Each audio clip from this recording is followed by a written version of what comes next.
Argie had plans for her future, was not going to let those plans become a reality. She was a 41-year-old mother of 2 young children who was about to start her life over again.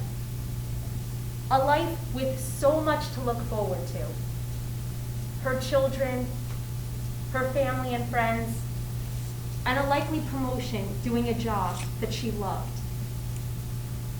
And importantly, a life without her husband, the defendant. But the defendant was not going to let that happen on her terms. He couldn't handle that. He wasn't going to allow that. Because while Maureen's world was looking bright and hopeful, the defendant's world was crashing down around him. And the defendant, who blamed Maureen for all of his many problems, his desperate financial situation, his inability to maintain steady employment, and his lonely future without his kids in his home, finally did something he said repeatedly in the past. He murdered his wife. He suffocated her, squeezed the life out of her, while she lay defenseless, helpless in bed. He murdered his children's mother while they slept right down the hall. He took Maureen's life, the person whom he blamed for all of his problems.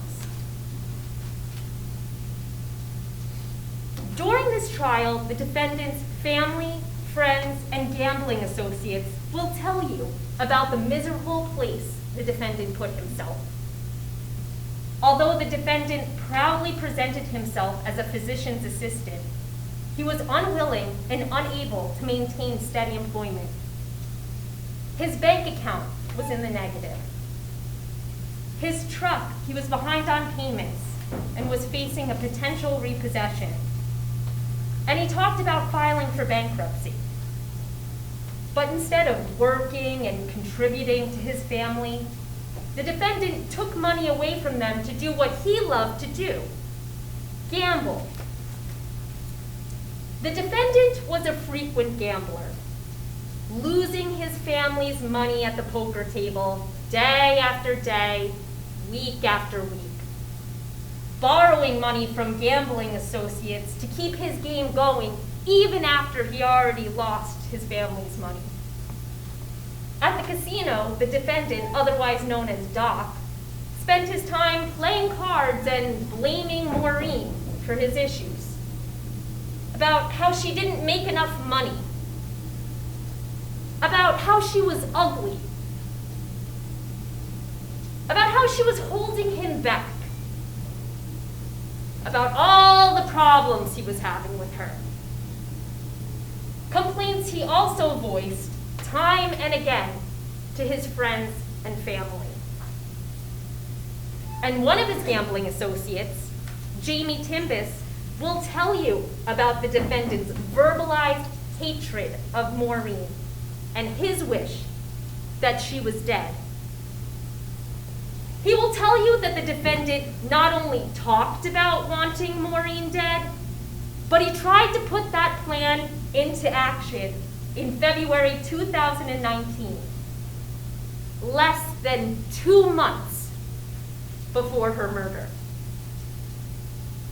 The defendant set up a meeting and there asked Mr. Timbus to kill Maureen with him or find someone to kill Maureen.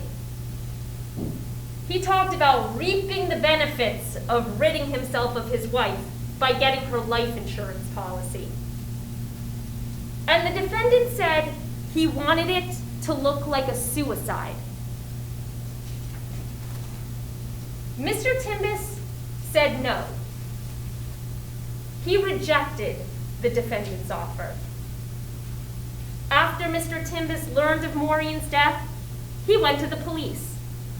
But back in February, like all the other people to whom the defendant expressed his hatred and his displeasure with Maureen, and to whom the defendant told about his desire to strike out against his wife, Mr. Timbis didn't think that the defendant would actually go through with his threats.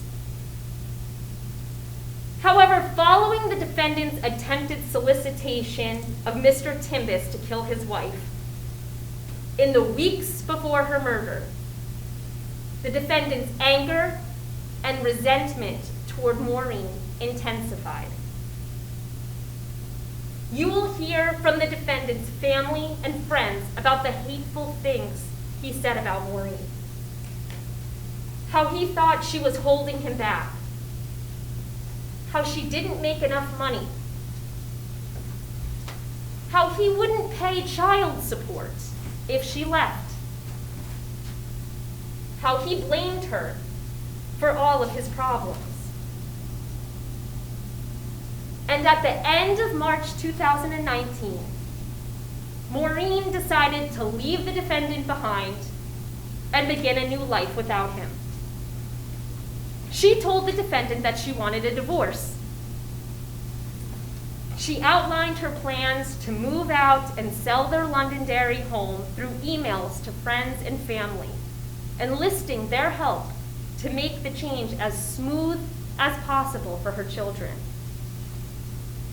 She emailed and texted back and forth with her support system during the days before her murder, making specific plans for the upcoming weekend, April 6th and 7th, and the following weekend. On April 3rd, 2019, the day before her murder, Maureen interviewed for a promotion at work, a new job where she could continue doing what she loved, but would make more money to support herself and her children. And later on April 3rd, Maureen discussed her planned living arrangements in person with the defendant's sister, Karen Argie, who was also Maureen's friend, and the defendant's mother. The plan was for Maureen to take their children to live in Manchester with the defendant's mother. The defendant, on the other hand, he was also talking about his living arrangements on April 3rd. But instead of making the plans, he was being told the plan. That he would be living alone, without his children, hours away in Maine at his mother's vacation home. And he wasn't happy about that. And to him, there was only one person to blame for that. And the very next day, the defendant murdered Maureen by asphyxiating her, forcibly cutting off her oxygen supply while she laid in her bed. During the course of this trial, you will hear about what the defendant did after he murdered Maureen, some of which was pieced together from surveillance videos, records, receipts, and phone records. First, after the defendant murdered Maureen, he had to deal with his kids. The defendant's children, Ella and Gavin, were 9 and 6 years old at the time of their mother's murder. During this investigation, they were interviewed at the Child Advocacy Center by an interviewer trained in speaking with children. You will hear a portion of those interviews during this trial. And you will hear that when the defendant's children woke up on April 4th, 2019 for school, the defendant told them that their mother was sleeping, that she wasn't feeling well, that they needed to leave her alone and that they could not touch her. But his daughter Ella opened her parents' bedroom door and saw her mother, unbeknownst to her, already dead, laying in bed with her hair blending in with the bedding. The defendant then sent the kids off on the school bus, and you will see the school bus video from that morning. The kids had with them the defendant's handwritten note for their teachers, instructing that his mother, Brenda Quinn, would be picking them up from school. At the end of the day, when no one showed up to pick up his two children, the after-school staff called Ms. Quinn, someone who rarely, if ever, picked the children up from school. You will see the video of Ms. Quinn picking the kids up from school. Surprised, confused, and seemingly unaware of the arrangement.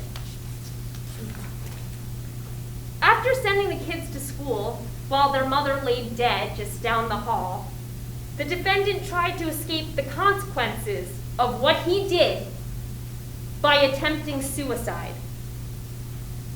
You will see the surveillance video from the neighbor's security camera showing him leave the house that morning.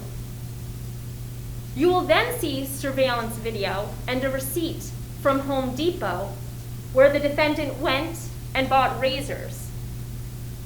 The neighbor's camera then shows him returning. And when he got home with razors in hand, he slit his wrists. But he failed. He didn't kill himself. You will see pictures of the bloody trail he left behind from that failed attempt. So the defendant bandaged up his injuries. He took care of himself. He showed concern for himself. But he showed no concern for Maureen. For Maureen, he left her to rot in her bed. And after he took her life, he took her car, and he took her phone, and drove away, free from the person whom he blamed for all of his problems. He fled. No calls for help, no calls to family. And where did he go? His cell phone records assist in painting that picture. You will see maps from the records recovered during the investigation documenting that while Maureen lay dead at 118 West Road in Londonderry, her phone left that residence and continued connecting with cell phone towers all the way down to the Nashua area. And just as Maureen's phone was in the Nashua area, so too was the defendant's phone. And when he took her phone, he took with it all of the messages that he sent to Maureen in the weeks leading up to her murder. So while you will hear about all of the terrible things the defendant said about Maureen behind her back, you are deprived of seeing what he said directly to Maureen. And while Maureen's phone stopped in the Nashua area, the maps will show that the defendant's phone continued south. During his trip, the defendant took some time to reply to a text message from a potential employer, providing his middle initial for paperwork. And eventually, he reached his ultimate destination, where he was later found by the police.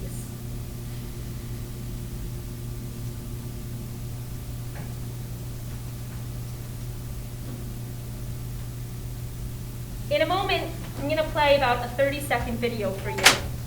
But I ask that you focus your attention on this police officer here, where you will see the defendant wearing a Boston Red Sox hat. And if I could ask my co-counsel, please play the video.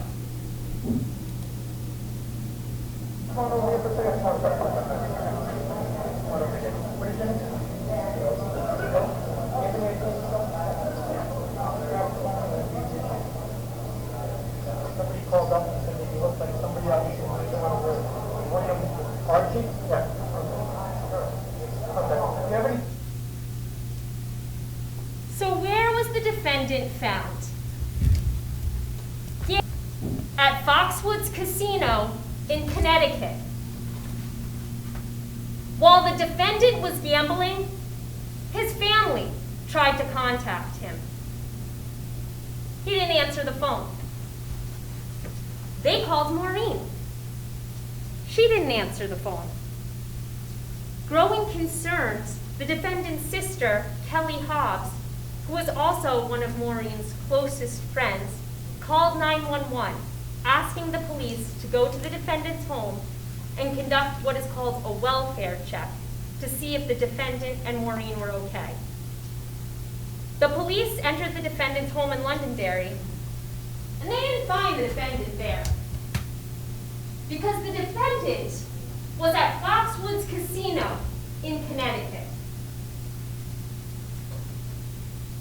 But the police did find Maureen dead, lying in bed with her hair blending in with the bedding, just as the defendant's 9-year-old daughter described. And you will see and hear that the neighbor's surveillance camera showed that no one other than Maureen, the defendant, and their 2 children entered and were inside that home from the evening of April 3rd through the evening of April 4th. The defense attorneys will have an opportunity to talk to you next. And as to what they might say, it's unclear. The defense might propose that Maureen killed herself in an, as of yet, undisclosed location by an, as of yet, undisclosed manner for an, as of yet, undisclosed reason. A claim of suicide contrary to all you will hear about Maureen from those who knew her best, her friends and family. That she was a loving, devoted, attentive mother of 2 young children.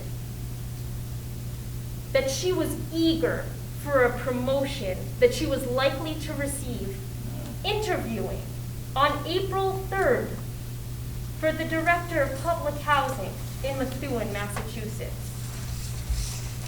That she was taking steps and plans to move out of her home, again, up till April 3rd, choosing how to set up her new home for her children with her friend. And just as all that you will learn about Maureen is at odds with the claim of suicide, such a claim is also at odds with the medical evidence. An autopsy was performed on Maureen's body. Because of how the defendant left his victim's body, the medical examiner could not determine the exact way that Maureen was killed. She found that Maureen was killed by asphyxiation, either from another person strangling her or another person smothering her. The medical examiner, without qualification, concluded that Maureen's death was a homicide, meaning her death was caused by another person. And that person is the defendant. The defendant purposely murdered Maureen, the woman who he blamed for all of his many problems. He refused to let her live the life that she was planning for herself and for her children. At the end of this trial, we will ask that you find him guilty of first-degree murder. Thank you.